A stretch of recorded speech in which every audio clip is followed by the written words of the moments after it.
Hello friends, welcome to Shalee's kitchen. എല്ലാവരും സുഖമായിരിക്കണമെന്ന് വിചാരിക്കണം. പിന്നെ ഇന്ന് ഞാൻ എത്തിയിരിക്കുന്നത് ഒരു പുട്ടായിട്ടാണ്. വെറും പുട്ടല്ല, സ്വർണ്ണപ്പുട്ടെന്ന് തന്നെ വേണമെങ്കിൽ പറയാം. സ്വർണ്ണപ്പുട്ടെന്ന് ഞാൻ പറയാൻ കാരണം ഞാൻ ഈ പുട്ടുണ്ടാക്കുന്നത് ഈ ചിരട്ടയിലാണ്. അപ്പം നിങ്ങൾ പലരും കണ്ടു കാണും. ആമസോണിൽ ഇപ്പോൾ ഈ ചിരട്ടയ്ക്ക് ഇപ്പോൾ 3000 റുപ്പീസ് എങ്ങാണ്ടാണ്. അപ്പോൾ അത് കണ്ടിട്ട് ശരിക്കും പറഞ്ഞാൽ ഞാൻ ഞെട്ടിപ്പോയി. നിങ്ങളും ഞെട്ടിയിട്ടുണ്ടാവുമെന്ന് വിചാരിക്കുന്നു. അപ്പോൾ ഞാൻ വിചാരിച്ചു അന്ന് നമുക്ക് ചിരട്ടയിൽ തന്നെ ഒരു പുട്ടുണ്ടാക്കി കളയാമെന്ന്.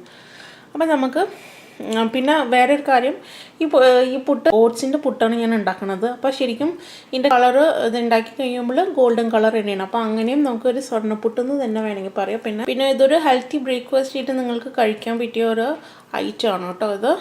അപ്പോൾ നമുക്ക് ഇതെങ്ങനെയാണ് ഉണ്ടാക്കുന്നത് നോക്കാം. ഒബിയസ്ലി ഈ പുട്ടുണ്ടാക്കാനായിട്ട് നമുക്ക് ചിരട്ട വേണം. ഇത് ഞാൻ നാട്ടിൽ നിന്ന് കൊണ്ടുവന്ന ചിരട്ടയാണ് കേട്ടോ. നിങ്ങൾക്ക് ഒരു ചിരട്ട എടുത്തിട്ട് നടുവിൽ ഇതാ നോക്കൂ, ഇത് കുറച്ച് പോളിഷൊക്കെ ചെയ്ത് വെച്ചിട്ടുണ്ട്. അതാക്കിയിട്ട് ഇവിടെ നമുക്ക് ചിരട്ടയിൽ 3 ഇതുണ്ടാവുമല്ലോ, അതിലൊരെണ്ണം ഒരു സ്ക്രൂ ഡ്രൈവർ ഇതാക്കിയിട്ടുണ്ടെങ്കിൽ നമുക്ക് ഇതിൽ പുട്ടുണ്ടാക്കാം. അപ്പോൾ പിന്നെ നമുക്ക് ആവശ്യമായ ഇൻഗ്രീഡിയൻസ് എന്തൊക്കെയാണെന്ന് നോക്കാം. ഓട്സ് പുട്ടിന് എന്തായാലും ഓട്സ് വേണം. ഞാനിത് 2 കപ്സ് ഓട്സ് എടുത്തിട്ടുണ്ട്. പിന്നെ ഞാൻ കുറച്ച് തേങ്ങ ചിരകിയത് എടുത്തിട്ടുണ്ട്. പിന്നെ വേണ്ടത് ഉപ്പാണ്. പിന്നെ നമുക്ക് വേണ്ടത് ആവശ്യത്തിന് വെള്ളം. ഇത്രയേ ഉള്ളൂ. വെരി ഈസി ഉണ്ടാക്കാനായിട്ട്. പിന്നെ 5 മിനിറ്റ്സിൽ ഇത് റെഡി ആവുകയും ചെയ്യും. അപ്പോൾ നമുക്ക് സ്റ്റാർട്ട് ചെയ്യാമല്ലേ. ഒരു മിക്സിയുടെ ജാർ എടുത്തിട്ട് നമുക്ക് ഈ ഓട്സ് പൊടിച്ചെടുക്കണം. നല്ല ഫൈനായിട്ട് പൊടിച്ചെടുക്കണേ. അപ്പോൾ ഞാൻ ഇത് എടുത്തിട്ടുണ്ട്.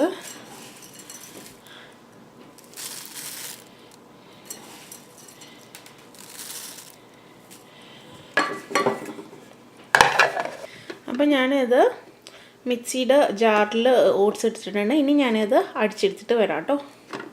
ഇത് മിക്സിയിൽ ജാറിൽ അടിച്ചെടുത്തിട്ടുണ്ട്. ഇനി നമുക്കിത് തുറന്നിട്ട് ഇനി ഇതുപോലെ ഇത് ഫൈനായിട്ട് പൊടിച്ചെടുക്കണം. ഞാനിത് ഒരു ബൗളിലേക്ക് മാറ്റാൻ പോവാണ്. പിന്നെ അടുത്തതും നമുക്ക് ഇതുപോലെ ഫൈനായിട്ട് അടിച്ചെടുക്കാം. അപ്പോൾ ഇതിലേക്ക് ഇട്ട് കൊടുക്കുക. പിന്നെ ഇതിലൊക്കെ നമുക്ക് ഇനി ആവശ്യത്തിന് ഉപ്പ് ഇട്ട് കൊടുക്കുക. പിന്നെ നിങ്ങൾ BP ബ്ലഡ് പ്രഷറൊക്കെ ഉള്ള ആൾക്കാരാണ് ഈ ഓട്സ് പുട്ട് ഉണ്ടാക്കുന്നതെന്നുണ്ടെങ്കിൽ ഉപ്പില്ലാതെ ഉണ്ടാക്കിയെടുക്കുക കേട്ടോ. ഇത് ഡയബറ്റിക് ആയ ആൾക്കാർക്കും BP ഉള്ള ആൾക്കാർക്കൊക്കെ നല്ല പറ്റിയൊരു രാവിലെ ഉണ്ടാക്കാൻ പറ്റിയ ഒരു 5 മിനിറ്റ്സിൽ റെഡി ആവുന്ന ഒരു ബ്രേക്ക്ഫാസ്റ്റാണ്. ഇത് നിങ്ങൾക്ക് ഞാൻ കുറച്ച് വെള്ളം ഒഴിച്ചിട്ട് നമ്മൾ സാധാരണ പുട്ടിന് നനക്കുന്ന പോലെ ഞാൻ കൈ ഉപയോഗിച്ചിട്ട് തന്നെയാണ് നനക്കണത്. ഇതാക്കിയെടുക്കാം കേട്ടോ. ഇത് ഇനി നമ്മൾ മിക്സിയിലിട്ടിട്ട് ശരിക്കും നന്നായി പൊടിച്ചെടുക്കുന്നുണ്ട്. അപ്പോൾ എല്ലായിടത്തും ഒന്ന് നനവ് പറ്റിയാൽ മതി. എന്നിട്ട് നമ്മളിത് മിക്സിയിലിട്ട് ഒന്നും കൂടി പൊടിച്ചെടുക്കുമ്പോൾ ശരിക്കും നമുക്ക് ആ പുട്ടിൻ്റെ ഈ ടെക്സ്ചർ കിട്ടും. ഓക്കെ. അപ്പോൾ ഇത് നന്നായി നനഞ്ഞിട്ടുണ്ട്, എല്ലായിടത്തും ഇനി വരണം. ഓക്കെ. അപ്പോൾ ഇതെല്ലാം നനഞ്ഞിട്ടുണ്ട്. ഞാൻ ഇതിനി മിക്സിയിലിട്ടിട്ട് ഒന്നും കൂടി പൊടിച്ചെടുക്കാൻ പോവാണ് കേട്ടോ. അപ്പം കുറച്ച് തേങ്ങയും കൂടി ഇതിലിടുന്നുണ്ട്. കുറച്ചും കൂടി ഹെൽത്തൊക്കെ നോക്കുന്ന ആൾക്കാരാണെങ്കിൽ, ഡയബറ്റിക്കൊക്കെ ആണെങ്കിൽ ലാസ്റ്റ് തേങ്ങ ചിരട്ടയിലിടുമ്പോൾ മാത്രം ഇട്ടാൽ മതി. ഞാനിപ്പോൾ കുറച്ച് ടേസ്റ്റിന് വേണ്ടിയിട്ട് കുറച്ച് തേങ്ങ ഇതിൻ്റെ കൂടെ ഇടുന്നുണ്ട്. ഓക്കെ. ഇനി ഇത് നമുക്ക് മിക്സിയുടെ ജാറിലേക്ക് ഒന്ന് മാറ്റിയിടാം. നേരത്തെ എടുത്ത മിക്സി എടുത്തിട്ട് ചാറെടുത്തിട്ട് ഞാൻ അതിൽ തന്നെയാണ് ഇതിടണത്.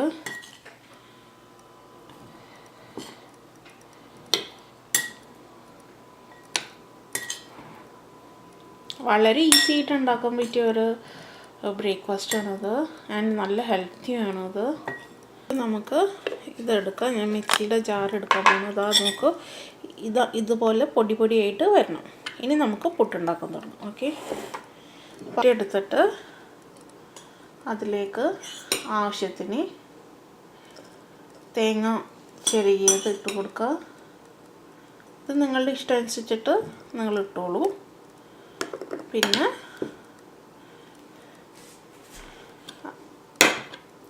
ഓട്സിൻ്റെ പൗഡർ നനച്ചത് നമ്മൾ മിക്സിയിലിട്ട് പൊടിച്ചത് അത് ഇട്ട് കൊടുക്കുക. ഞാൻ ഒരു ലെയർ തേങ്ങ മാത്രമേ ഇടുന്നുള്ളൂ.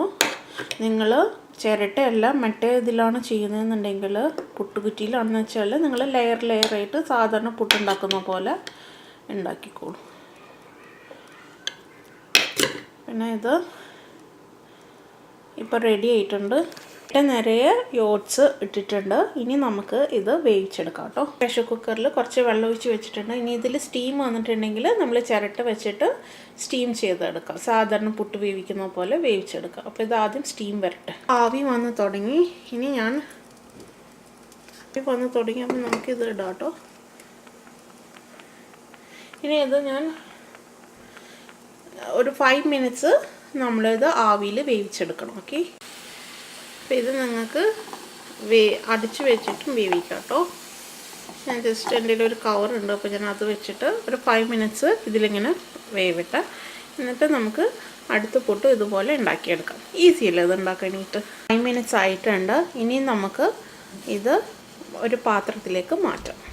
ഇതിൻ്റെ കവർ എടുത്തിട്ട് നമുക്ക് ഇത് പുട്ട് ഒരു പാത്രത്തിലേക്ക് മാറ്റാം. കൈ ശ്രദ്ധിക്കണം കേട്ടോ നിങ്ങൾ. അപ്പം ഞാനത് ഇതെടുത്തിട്ട് നമുക്ക് അപ്പം നമ്മുടെ പുട്ട് റെഡി ആയിട്ടുണ്ട്. അടുത്ത പുട്ടും ഇതുപോലെ ഉണ്ടാക്കിയെടുക്കാം കേട്ടോ. നമ്മളുടെ സ്വർണ്ണപ്പുട്ട് അല്ലെങ്കിൽ ഓട്സ് പുട്ട് ഇവിടെ റെഡി ആയിട്ടുണ്ട്. നിങ്ങളെല്ലാവരും ഇത് ട്രൈ ചെയ്യണം കേട്ടോ. ഇത് പപ്പടത്തിൻ്റെ കൂടെയോ പഴത്തിൻ്റെ കൂടെയോ അല്ലെങ്കിൽ ഏതെങ്കിലും കറിയുടെ കൂടെയോ നിങ്ങൾക്ക് കഴിക്കാം. ഇത് തന്നെ കഴിക്കാനും ടേസ്റ്റാണ്. അപ്പോൾ നിങ്ങൾ പുട്ടുണ്ടാക്കിയില്ലെങ്കിലും ചിരട്ടെടുത്ത് വെക്കാൻ മറക്കണ്ട. ഓക്കെ, അപ്പോൾ അടുത്ത വീഡിയോ ഞാൻ വരുന്നത് വരെ thank you for watching Shalee's kitchen. By.